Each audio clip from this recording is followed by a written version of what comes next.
میرا نام ہے سید محمد کاشف رضا اور آج ہم ایک بہت ہی گہرے اور طاقتور روحانی اصول پر بات کرنے والے ہیں جسے ہم خدا کا ہاتھ کہہ سکتے ہیں۔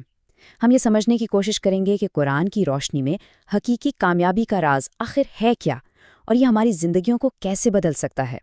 یہ ایک ایسی کشمکش ہے نا جسے ہم سب گزرتے ہیں۔ جب کوئی کامیابی ملتی ہے تو کہیں نہ کہیں اندر سے غرور سر اٹھاتا ہے، اور جب ناکامی کا سامنا ہوتا ہے تو مایوسی دل میں گھر کر لیتی ہے۔ لیکن کیا ہو اگر یہ دونوں احساسات، یہ غرور اور یہ مایوسی، ایک ہی مسئلے کی دو الگ الگ شکلیں ہوں؟ آئیے اس گتھی کو مل کر سلجھاتے ہیں۔ اس کو یوں سمجھیں کہ غرور اور مایوسی ایک ہی کینچی کے دو تیز دھار پھل ہیں۔ ایک طرف غرور ہے جو ہمیں یہ یقین دلاتا ہے کہ سب کچھ میں نے کیا، اور دوسری طرف مایوسی ہے جو ہمیں یہ کہہ کر کمزور کر دیتی ہے کہ مجھ سے تو کچھ ہو ہی نہیں سکتا، اور یہ دونوں مل کر ہماری روحانی ترقی کی جڑ کاٹ دیتے ہیں۔ دیکھیں، چاہے ہم یہ سوچیں کہ یہ سب میری محنت کا نتیجہ ہے، یا پھر یہ مان لیں کہ میں تو یہ کام کر ہی نہیں سکتا، دونوں صورتوں میں نا ہم ایک بہت بڑی غلطی کر رہے ہوتے ہیں۔ ہم اصل طاقت کے منبع کو نظر انداز کر رہے ہوتے ہیں۔ ایک سوچ ہمیں خود فریبی میں ڈالتی ہے تو دوسری ہمیں بے عملی کی طرف دھکیل دیتی ہے۔ تو سوال یہ ہے کہ اس دو طرفہ جال سے، اس کینچی سے بچنے کا راستہ کیا ہے؟ جواب ہمیں ملتا ہے تاریخ کے ایک ایسے اہم موڑ پر، جہاں فتح کے جشن میں ایک ایسی آیت نازل ہوئی جو غرور اور مایوسی دونوں کے تالے کھول دیتی ہے۔ ذرا تصور کیجئے، جنگ بدر کا میدان ہے۔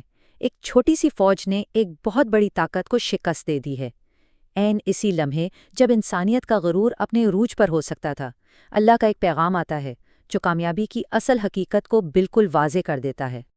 اور وہ آیت ہے، تم نے نہیں پھینکا جب تم نے پھینکا، بلکہ اللہ نے پھینکا۔ یہ آیت یہ ہر چیز کو بدل دیتی ہے۔ یہ ہمیں یہ سکھاتی ہے کہ ہماری ہر کوشش، ہمارے ہر عمل کے پیچھے ایک بڑی، ایک الہی طاقت کام کر رہی ہے۔ ہمارا کام ہے کوشش کرنا، تیر چلانا، لیکن اسے نشانے تک پہنچانا وہ اللہ کا کام ہے۔ اچھا، اس کا مطلب یہ ہرگز نہیں ہے کہ ہم بس ہاتھ پر ہاتھ دھرے بیٹھے رہیں، نہیں، بلکہ یہ ایک الہی شراکت داری، ایک ڈیوائن پارٹنرشپ کی دعوت ہے۔ ایک ایسا ماڈل جہاں ہمارا عمل اور خدا کی برکت مل کر اصل کامیابی کو جنم دیتے ہیں۔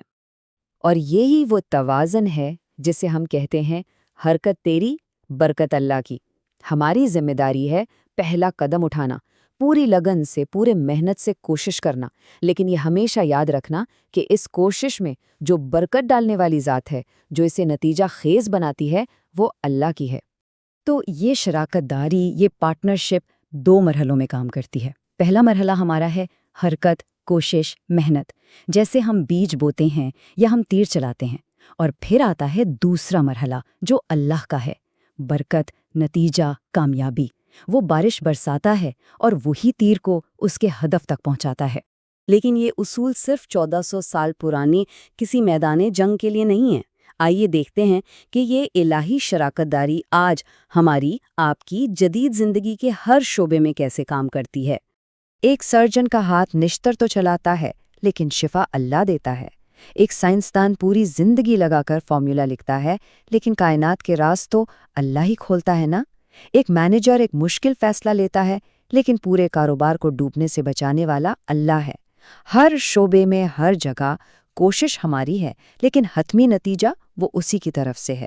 اور اس کی ایک جیتی جاگتی مثال شہید حسن تہرانی مقدم ہیں۔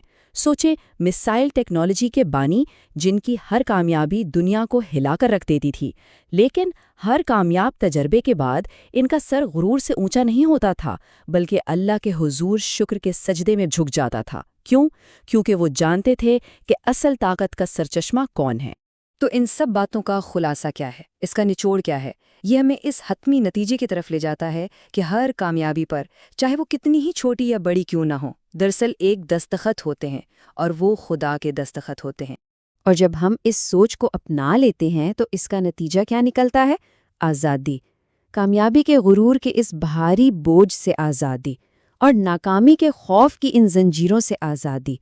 یہ وہ حقیقی سکون ہے جو تب ملتا ہے جب ہم اپنی پوری کوشش کے بعد نتیجہ اللہ پر چھوڑ دیتے ہیں۔ تو ہمارا اصل مقصد کیا ہونا چاہیے؟ صرف کامیابی حاصل کرنا نہیں، بلکہ اپنی ہر کامیابی پر خدا کے دستخط دیکھنا سیکھنا، یہ سمجھنا کہ ہماری محنت تو بس ایک کینوس کی طرح ہے جس پر کامیابی کی خوبصورت تصویر بنانے والا اللہ ہے۔ تو یہ سوال اب میں آپ سب کے لیے چھوڑ رہا ہوں۔ یہ سبق صرف سننے یا جاننے کے لیے نہیں ہے، یہ جینے کے لیے ہے۔ جب اگلی بار کوئی فتح نصیب ہو، چاہے وہ چھوٹی ہو یا بہت بڑی، تو ایک لمحے کے لیے ضرور رکیے گا اور خود سے پوچھیے گا، اس کامیابی پر کس کے دستخط ہیں، میرے یا اس کے؟